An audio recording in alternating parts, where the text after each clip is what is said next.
पवनराजे निंबाळकर हत्याकांडातील आलेला निकाल हा ओमराजे निंबाळकर यांच्यावर अन्याय करणार आहे. या संदर्भात कुठेही चर्चा होत नाही, हे दुर्दैव आहे.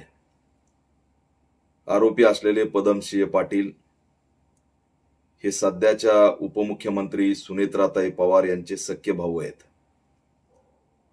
सीबीआय कोर्टामध्ये चालू असलेली ही केस आणि सीबीआय कोर्टाने दिलेला हा निकाल, केंद्र सरकारचा कशा पद्धतीने कोर्टावरती अंकुश राहिलेला आहे हे सगळं देशाला माहिती आहे.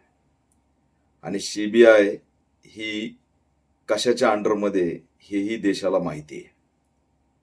त्याच्यामुळे ओमराजे निंबाळकर 20 वर्ष ज्या न्यायाची वाट बघत होते, तो न्याय त्यांना मिळालेलाच नाहीये. उलट तो न्याय संशयास्पद भोवऱ्यामध्ये अडकलेला आहे. राज्याच्या उपमुख्यमंत्री सुनेत्राताई पवार ह्या 19 जून 2026 ला अमित शहाला भेटलेल्या आहेत.